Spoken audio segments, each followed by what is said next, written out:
BCB presidents কাপে নিজেদের প্রথম ম্যাচে কিছুক্ষণ পর মাঠে নামবে তামিম একাদশ, প্রতিপক্ষ মাহমুদুল্লাহর দল।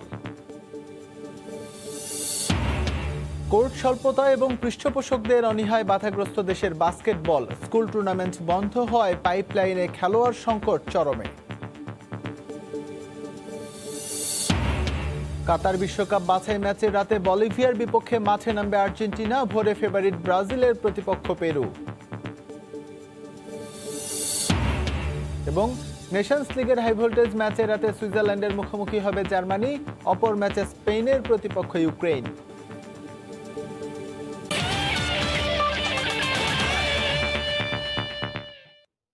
বিশ্বের নানা প্রান্তের খেলাধুলার খবর নিয়ে আমাদের নিয়মিত আয়োজন খেলার সময়, আর এই আয়োজন আপনাদের সঙ্গে আছে আমি এস এম ইকবাল। শুরুতে বিসিবি প্রেসিডেন্টস কাপের খবর। নিজেদের প্রথম ম্যাচে মঙ্গলবার মাঠে নামবে তামিম একাদশ, তাদের প্রতিপক্ষ মাহমুদুল্লাহর দল। দিবারাত্রির ম্যাচ সামনে রেখে গতকাল ফ্লাড লাইটে অনুশীলন সেরেছেন তামিম মোস্তাফিজরা। স্কোয়াডে অনূর্ধ্ব 19 বিশ্বকাপ জয়ী ক্রিকেটারদের কাছ থেকে অনুপ্রেরণা খুঁজছেন অধিনায়ক তামিম।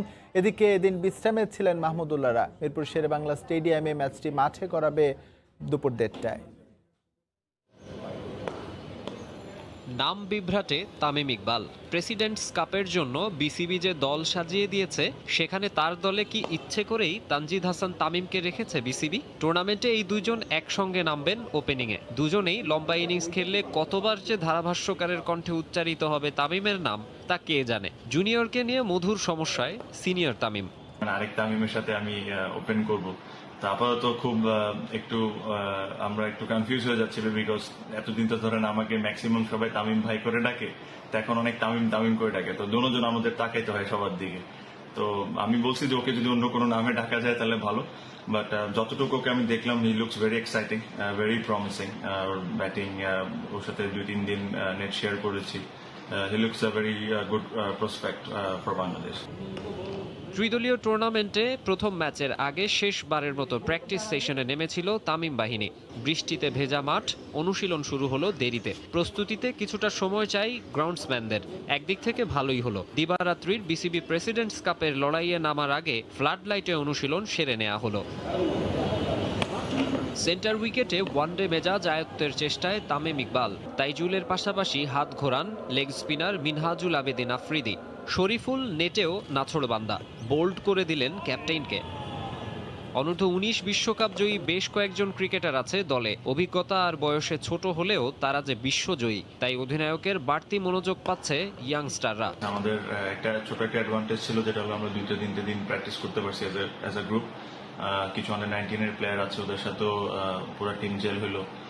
ওদের এক্সপিরিয়েন্সটাও আমরা নিয়েছি, আন্ডার 19-এ কিভাবে করে আগে এলো টুর্নামেন্টে। সো এই টুর্নামেন্টে আমি আগেও প্রেস কনফারেন্সে বলেছি যে মানে এটা একটা হাই ভোল্টেজ টুর্নামেন্ট হবে, আর প্রত্যেকটা প্লেয়ার খুব এক্সাইটেড খেলার জন্য, পারফর্ম করার জন্য। সো এখন পর্যন্ত আল্লাহর মধ্যে টিমের শেপটা খুব ভালো আছে আমাদের। এদিকে প্রথম ম্যাচে শান্ত একাদশের কাছে হেরে ব্যাকফুটে থাকা মাহমুদুল্লাহর দল এদিন ছিল বিশ্রামে। মাকসুম আলম খান, সময় সংবাদ, ঢাকা। এই মুহূর্তে মিরপুর স্টেডিয়ামে আছেন রিপোর্টার চুম্মান সাদিক জ্যাফলিন। ম্যাচের সবশেষ আপডেট জানতে আমরা এখন সরাসরি যুক্ত হচ্ছি তার সঙ্গে।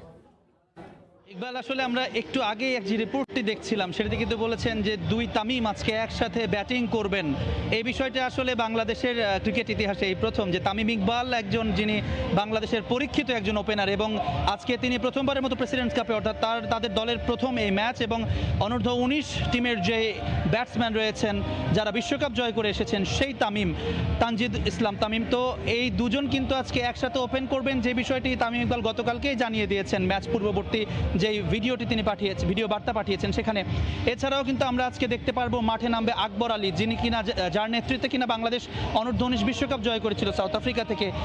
তো এর পাশাপাশি কিন্তু আমরা আরও একজনকে দেখছি, শরীফুল ইসলাম, অর্থাৎ অনূর্ধ্ব 19 দলের যে গুরুত্বপূর্ণ 3 জন সদস্য, তারা কিন্তু তামিম একাদশের হয়ে খেলবেন এখানে।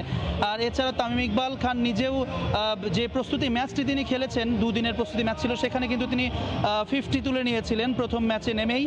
এরপরে কিন্তু তিনি আজকে সাদা সাদা বলে প্রথমবারের মতো এই লকডাউনের পরে তিনি ম্যাচে ফিরছেন। তো আশা করি যে তামিম ইকবাল যে ছন্দটা লাল বলে ধরে রেখেছে সেই জিনিসটা তিনি সাদা বলেও ধরে রাখবেন।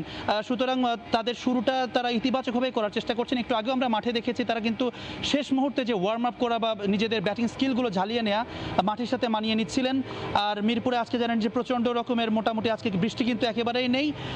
তারা এখন যে বেশ রৌদ্রোজ্জ্বল একটা দিন, এবং আর কিছুক্ষণের ভেতরে কিন্তু আমরা বুঝতে পারছি যে টসের জন্য কিন্তু অধিনায়ক যে দুজন অর্থাৎ মাহমুদুল্লাহ রিয়াদ এবং তামিম ইকবাল তারা কিন্তু চলে আসবেন সেন্টার উইকেটে, এবং কিছুক্ষণের ভেতরেই টসটাও হয়ে যাবে। তখন আমরা জানাতে পারবো যে কারা ব্যাটিং করছেন বা কারা বোলিং করছেন। আর একটা বিষয় জানিয়ে রাখি, মাহমুদুল্লাহ রিয়াদের একাদশ যেটি তারা কিন্তু প্রথম ম্যাচে নাজমুল হোসেন শান্তর যে তরুণ নেতৃত্ব তাদের কাছে কিন্তু তারা পরাস্ত হয়েছে। সুতরাং তাদের কাছেও কিন্তু একটা বড় চ্যালেঞ্জ, যেহেতু সিনিয়র ক্রিকেটার কিন্তু রিয়াদ একাদশেই বেশি, তারাও নিশ্চয়ই চেষ্টা করবে এই ম্যাচ দিয়ে ঘুরে দাঁড়াতে। তো আশা করা যাচ্ছে একটা জমকেশ লড়াই আমরা দেখতে পারবো। এই ছিল আমার কাছে, স্টুডিওতে ফিরছি ইকবাল।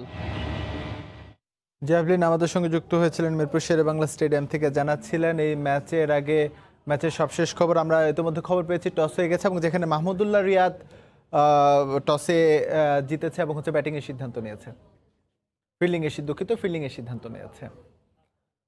নাজমুল হাসান পাপনের ঘোষণায় ঢাকা প্রিমিয়ার লিগ নিয়ে নতুন করে আশাবাদী হয়ে উঠেছে ঘরোয়া ক্রিকেটাররা। অধিকাংশ ক্লাব কর্মকর্তারা বোর্ডের সঙ্গে সম্পৃক্ত থাকায় তাদের রাজি করাতে বিসিবির সভাপতি গুরুত্বপূর্ণ ভূমিকা রাখতে পারবেন বলে মনে করেন খেলোয়াড়রা। এদিকে ডিপিএল চালুর সিদ্ধান্ত নিলে সাধুবাদ জানাবে ক্লাবগুলো, তবে বিসিবির কাছ থেকে আর্থিক সহায়তার দাবি তাদের। একটা প্রপোজাল দিয়েছিলাম যে দেখো এটা করা সম্ভব কিনা, সুজন বলল এটা সম্ভব। ও যখন বলেছে সম্ভব, আমি নিশ্চিত যে আসলে করা যেতে পারে। স্থগিত থাকা ঢাকা প্রিমিয়ার লিগ চালুর আকুতি জানিয়ে আসছিল ঘরোয়া ক্রিকেটের ওপর নির্ভরশীল খেলোয়াড়রা।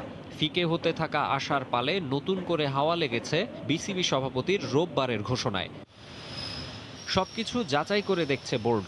ব্যাটে বলে মিললে সম্ভাব্য কর্পোরেট লিগের পর ডিপিএল শুরুর ইচ্ছে দেশের ক্রিকেটের নিয়ন্ত্রক সংস্থার, তবে সদিচ্ছা থাকতে হবে ক্লাব কর্তাদেরও। যেহেতু বোর্ড প্রেসিডেন্ট স্বয়ং বলেছে যে ক্লাব কর্মকর্তাদের সাথে বৈঠক করে কিভাবে লিগটা শুরু করা যায় এবং শেষ করা যায় সে ব্যাপারে দেখবে। সেক্ষেত্রে আমি বলবো বোর্ড প্রেসিডেন্টের ক্ষেত্রে একটু ইজি হবে ব্যাপারটা, বিকজ যে 12টা টিম আছে, 12টা টিমের 9-10টা টিম কিন্তু কোনো না কোনোভাবেই ক্রিকেট বোর্ডের সাথে সম্পৃক্ত। সেক্ষেত্রে ক্রিকেট বোর্ডের প্রেসিডেন্ট যদি চায় তাদেরকে রিকোয়েস্ট করে তাহলে কিন্তু প্রিমিয়ার লিগটা মাঠে করানো সম্ভব। হুট করে কোনো সিদ্ধান্ত এলে ঝামেলায় পড়ে যাবে ক্লাবগুলো। গুঞ্জন আছে বেশিরভাগ ক্লাব নাকি চায় না এই মৌসুমে লিগ আর মাঠে গড়াক। তার উপর বায়োবাবল পরিবেশ বজায় রাখতে হোটেল ও যাতায়াত সহ যে অর্থ ব্যয় করতে হবে সেটার জন্য প্রস্তুতির ব্যাপার আছে। এটা অবশ্যই একটা ভালো উদ্যোগ। মোস্ট অফ দ্য ক্লাবই চায় যে প্রিমিয়ার ডিভিশনের খেলাটা আবার শুরু হোক, কিন্তু সেক্ষেত্রে স্বাস্থ্য সুরক্ষার ব্যাপারটাও থাকবে। ক্লাবগুলো মানে কতটুকু অ্যাফোর্ড করতে পারে সেই জিনিসটা দেখতে হবে। বোর্ড থেকেও কিছু অনুদান আসতে হবে। ভেন্যু নির্ধারণ, বায়োবাবল তৈরি, ক্লাবগুলোকে রাজি করানো সহ নানা প্রতিবন্ধকতা রয়েছে সিসিডিএম এর সামনে। এসব উত্তরে কি আলোর মুখ দেখবে ডিপিএল? তুষার আশরাফুলদের বড় প্রশ্ন এটাই। মাকসুম আলম খান, সময় সংবাদ, ঢাকা। রাজশাহী ক্লেমন ক্রিকেট একাডেমিতে সেরা ক্রিকেটার হবার স্বপ্ন নিয়ে ভর্তি হয়েছে কয়েকশো শিক্ষার্থী। সবার স্বপ্ন ভালো খেলোয়াড় হওয়া, আর তাদের যথাযথ তৈরি করতে প্রশিক্ষণ দিচ্ছেন কোচ। এসব তরুণ ক্রিকেটারদের মধ্য থেকে আগামীতে সাকিব, তামিমের মতো খেলোয়াড়রা বের হয়ে আসবে বলে প্রত্যাশা সংশ্লিষ্টদের। বিস্তারিত সাইফুর রহমান রকির রিপোর্টে। সাকিব, তামিম, মুশফিকের মতো সেরা ক্রিকেটার হবার স্বপ্ন নিয়ে বছর 5 আগে ক্লেমন ক্রিকেট একাডেমিতে ভর্তি হয় ফারিদ। খুদে তরুণ এই ক্রিকেটার একদিন লাল সবুজের পতাকা গায়ে দাপিয়ে বেড়াতে চায় ক্রিকেট আঙ্গনে। এই আশায় নিজেকে প্রস্তুত করতে সকাল বিকেল বল ব্যাট হাতে অনুশীলনে ব্যস্ত। সাকিব ভাই, তামিম ভাই, মুশফিকের মতন বিশ্বসেরা খেলোয়াড় যে সবাই আমাকে এক নামে চিনতে চাই, এটা আমার বিশ্বাস। একই স্বপ্ন অন্যদেরও। পড়াশোনার পাশাপাশি কেউ সেরা বোলার, কেউ আবার ব্যাট হাতে জ্বলে উঠতে চায় নামি দামি ক্লাবের হয়ে। সেই লক্ষ্যে নিজেদের তৈরি করার কথা জানায় শিক্ষার্থীরা। আমি মূলত বোলার, এখানে আসার পরে বোলিং সাইডটা নিয়ে বেশি কাজ করছি। তো এখানে আলমগীর স্যার আছে ন্যাশনাল টিমের কোচ, তিনি আমাদেরকে অনেক টিপস দেয় যেটা আমাদের ইমপ্রুভমেন্টে অনেক সাহায্য করে। ব্যাটিংটা এখানে আসে অনেক উন্নত হয়েছে, আমার বেসিক অনেক ইমপ্রুভ হয়েছে আগের থেকে। আমি ভবিষ্যতে ন্যাশনাল টিমের প্লেয়ার হতে চাই। এখানে এসে অনেক কিছুই শিখতে পারছি আর কি, আর আমাদের একাডেমিতে অনেক ফ্যাসিলিটি পাওয়া যায় যেগুলো আমরা ইউজ করার চেষ্টা করি। আমাদের কোচেরা বন্ধুর মতো আমাদের সাথে। তাদের এই স্বপ্নকে বাস্তবে রূপ দিতে কাজ করছেন রাজশাহী ক্লেমন ক্রিকেট একাডেমির দক্ষ প্রশিক্ষকরা। এই মাটি থেকে পাইলট মুশফিক বাবু, সাব্বিরের মতো খেলোয়াড় উঠে এসেছে। তাই তরুণ একঝাঁক খুদে ক্রিকেটারদের নিয়ে কোচেদের স্বপ্ন আকাশচুম্বী। তাদেরকে ন্যাশনাল টিমে দেখতে চাই, আর ন্যাশনাল আমরা যারা কোচ আছি ন্যাশনাল টিমে দেখা মানে আমাদের স্বপ্নটা তাই, কিন্তু বাস্তবায়ন করতে পারে আমাদের খুব ভালো লাগে। পাইলট সবসময় একটা কথা বলে, কোনো ছেলের যদি ক্যারিয়ার থাকে, তার ভবিষ্যৎ যদি তোমরা মনে করো, সেক্ষেত্রে যত রকম ফ্যাসিলিটি আছে তোমরা দিবা। বর্তমানে এই একাডেমিতে 2 শিফটে প্রায় 400 জন শিক্ষার্থী প্রশিক্ষণ নিচ্ছে। ক্লাবটির পরিচালক হিসেবে আছেন বাংলাদেশ জাতীয় দলের সাবেক অধিনায়ক খালেদ মাসুদ পাইলট। সাইফুর রহমান রকি, সময় সংবাদ, রাজশাহী। জাতির জনক বঙ্গবন্ধু শেখ মুজিবুর রহমান একজন অনুপ্রেরণা, আর এই অনুপ্রেরণা থেকে সাহস নিয়ে দেশের ফুটবলকে এগিয়ে নিতে চাই সামনের দিকে।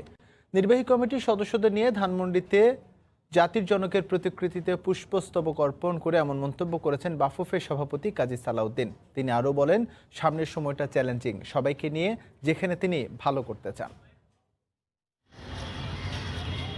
স্বাধীন বাংলার রূপকার যিনি, তাকে শ্রদ্ধা ভরে স্মরণ করেই হোক নতুনের শুরু। সে ভাবনা থেকেই ধানমন্ডির 32-এ বঙ্গবন্ধুর প্রতিকৃতিতে বাফুফের সদ্য নির্বাচিত নির্বাহী কমিটির সদস্যরা প্রথমে পুষ্পস্তবক অর্পণ, এরপর শ্রদ্ধা ভরে স্মরণ জাতির শ্রেষ্ঠ সন্তানকে। নতুন মেয়াদে দায়িত্ব নিয়ে কমিটি গুছিয়ে ফেলেছেন কাজী সালাউদ্দিন। খুব শীঘ্রই যারা কাজ শুরু করবেন, চ্যালেঞ্জ নেবেন ফুটবলকে সামনের দিকে এগিয়ে নেয়ার, যে কাজের আগে সবাই অনুপ্রেরণা খুঁজতে চান বঙ্গবন্ধুর জীবন দর্শন থেকে। আমরা যেখানে আছি বঙ্গবন্ধু শেখ মুজিবুর রহমানের জন্যই। উনি যদি দেশ স্বাধীন না করতেন তাহলে আমরা কে কোথায় থাকতাম কেউ জানি না। আপনারা সবাই জানেন, বঙ্গবন্ধু বলেন, আমাদের প্রাইম মিনিস্টার শেখ হাসিনা বলেন, শেখ কামাল বলেন, জামাল বলেন, ওরা they are all a family of sports family. এটা প্রাইম মিনিস্টার ওরা স্পিচে অনেকবার বলেছে। তো আমরা যে ওনাদের থেকে ইয়েটা পেতাম, সাপোর্টটা পেতাম, তো ডেফিনেটলি এখানে আসলেই মনে হয় যে ওই সাপোর্টটা বোধহয় এখনও আছে। শেখ মুজিবের ফুটবলের প্রতি ভালোবাসার বিষয়টি সবারই জানা। এছাড়াও বর্তমান প্রধানমন্ত্রী শেখ হাসিনারও খেলার প্রতি রয়েছে অসম্ভব আগ্রহ। তার পৃষ্ঠপোষকতায় সামনের দিনে ফুটবল আরও এগিয়ে যাবে বলে প্রত্যাশা সংগঠকদের। আমাদের সরকার ক্রীড়া বান্ধব সরকার। আমরা আমাদের এই উন্নয়নের সাথে, অর্থনৈতিক উন্নয়নের সাথে সাথে আমরা আমাদের এই ফুটবলকেও সেই উন্নয়নের পথযাত্রা আমরা সাথী হতে চাই, এবং ফুটবলের জয় এনে বিজয় পতাকা আমরা বিদেশে উড়াতে চাই। তার এই ক্রীড়ামোদী পরিবারের সকল গল্প এবং সকল তাদের যে অবদান তা স্মরণ করলে আমরা নিজেরা অনুপ্রেরণা পাই, এবং আমরা চাই যেন তাদের আদর্শকে ধারণ করে আমাদের দেশের ক্রীড়াঙ্গনকে এবং ফুটবলকে বিশেষ করে আমরা সামনের দিকে আরও নিয়ে যেতে পারি এবং একটি উজ্জ্বল ভবিষ্যতের দিকে আমরা নিয়ে যেতে পারি। করোনা পরিস্থিতিতে এবছর বঙ্গবন্ধু গোল্ড কাপ আয়োজন করতে পারেনি বাফুফে, তবে সামনের বছর এই টুর্নামেন্ট আরও জাঁকজমকপূর্ণভাবে হবে বলে আভাস দিয়েছেন সংশ্লিষ্টরা। এসএম ইকবাল, সময় সংবাদ, ঢাকা। একটি শক্তিশালী জাতীয় নারী ফুটবল দল তৈরি করতে আগামী 4 বছর কাজ করে যাবে বাফুফে উইমেন্স উইং। একই সঙ্গে যুব বিশ্বকাপের কোয়ালিফাইং নিয়ে থাকবে বিশেষ পরিকল্পনা। নতুন মেয়াদে নারী কমিটির চেয়ারম্যান হয়ে এমন মন্তব্য করেছেন মাহফুজা আক্তার কিরণ। তিনি বলেন, বর্তমান পরিস্থিতি কঠোর হলেও দেশের নারী ফুটবল যাতে পিছিয়ে না যায় তাই ক্যাম্প শুরু করেছে বাফুফে। গেল 4 বছরে দেশের নারী ফুটবলের উন্নতির গল্পটা সবারই জানা। দেশ কি বিদেশ বিভুই বয়সভিত্তিক পর্যায়ে সব জায়গাতেই লাল সবুজের ঝান্ডা উড়িয়েছে সানজিদা, তহুরা, মার্জিয়ারা। পাশাপাশি এটাও সত্য, একটা নির্দিষ্ট পর্যায়ে গিয়ে তারা আর পেরে উঠতে পারেনি প্রতিপক্ষের সঙ্গে। নারী ফুটবলে চ্যালেঞ্জটা মূলত জাতীয় দলে। এইজ লেভেলে ভালো করলেও মূল দলে গিয়ে তারা আর পেরে উঠছে না অভিজ্ঞদের সঙ্গে বয়সের পার্থক্য তো রয়েই যায়। আগামী দিনে এই ব্যবধান ঘোচাতে সচেষ্ট উইমেন্স উইং, পাশাপাশি বয়সভিত্তিকেও থাকবে সমান গুরুত্ব। নারী ফুটবল নিয়ে যে কাজগুলো করে যাচ্ছি এটারই কন্টিনিউয়েশন থাকবে, নাথিং ডিফারেন্স কিছু। কারণ একটা জিনিস যদি আপনি কন্টিনিউয়াস না করেন তখন সেখানে ডেভেলপমেন্ট আসবে না। আমার মেয়েরা এখন ছোট, আফটার 4 ইয়ার্স 5 ইয়ার্স তারা ম্যাচিউরড হবে, বড় হবে, তখন আমার একটা সিনিয়র স্ট্রং ন্যাশনাল টিম তৈরি হবে। সেটার জন্য আমার নার্সিং দরকার এবং কন্টিনিউয়েশন দরকার। করোনার কারণে দীর্ঘদিন বন্ধ থাকার পর গেল 10 অক্টোবর থেকে আবারও ক্যাম্প শুরু করেছে বাফুফে। এর আগে বিভিন্ন কোচের তত্ত্বাবধানে তাদের অনুশীলন চললেও কমতি ছিল অনেক স্থানে। অন্যদের তুলনায় যাতে বাংলাদেশ পিছিয়ে না পড়ে তাই এমন সিদ্ধান্ত বলে জানিয়েছেন নারী কমিটির চেয়ারম্যান। আমরা কিন্তু এতদিন এই করোনার ভিতরে আমরা কিন্তু ওদেরকে ভার্চুয়ালি ট্রেনিং করিয়েছি, কিন্তু ভার্চুয়ালি ট্রেনিং করে কোনো লাভ নেই। ক্যাম্পে থাকলে একটা কমপ্লিট ট্রেনিং কোর্সের ভিতরে থাকে, সেখানে তার ডায়েট থাকে, ফিজিক্যাল ট্রেনিং থাকে, সব কিছু মিলিয়ে তাকে একটা তৈরি করা হয়।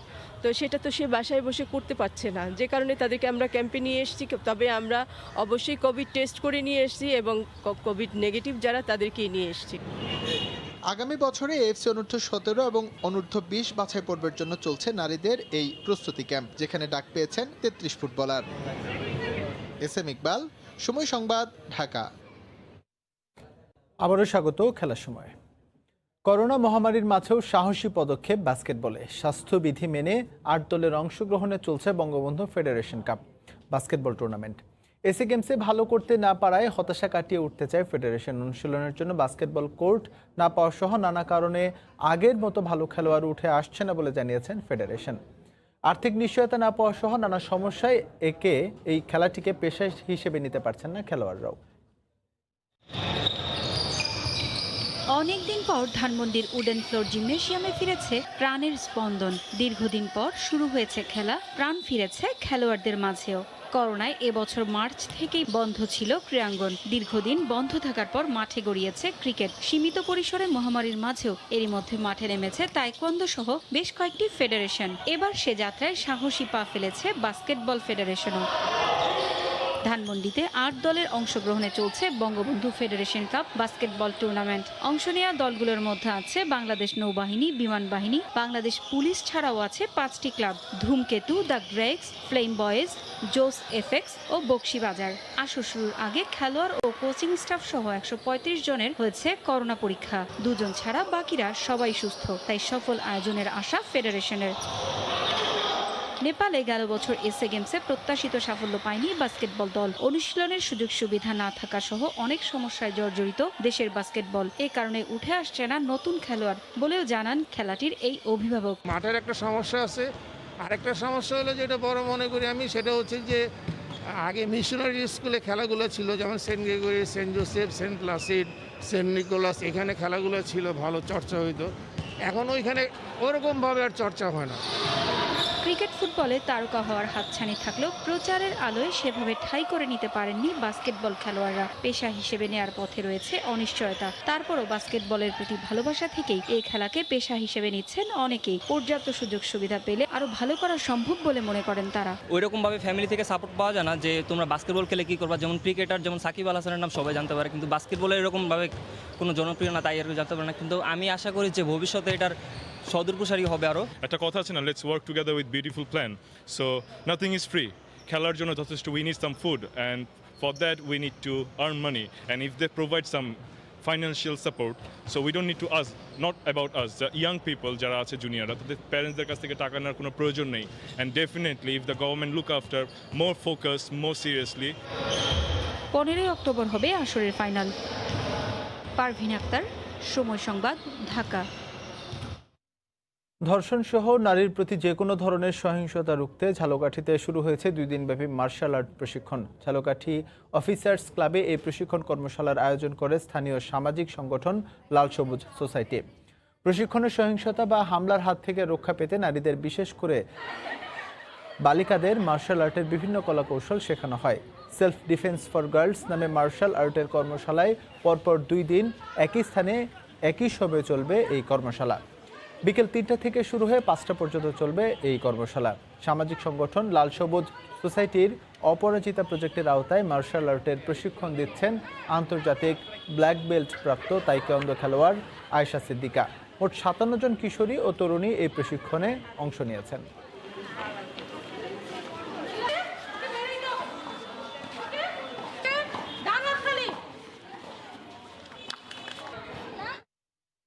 এ পর্যায়ে খেলার সময় শিরোনামগুলো জানিয়ে দিচ্ছি আবারও। বিসিবি প্রেসিডেন্টস কাপে মুখোমুখি তামিম মাহমুদুল্লাহ, টস হেরে ব্যাট করছে তামিম একাদশ।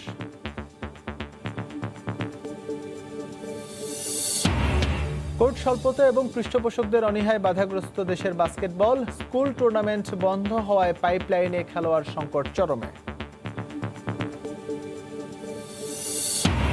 এবং কাতার বিশ্বকাপ বাছাই ম্যাচে রাতে বলিভিয়ার বিপক্ষে মাঠে নামবে আর্জেন্টিনা, ভোরে ফেভারিট ব্রাজিলের প্রতিপক্ষ পেরু। এই ছিল খেলার সময়, সঙ্গে থাকুন সময়।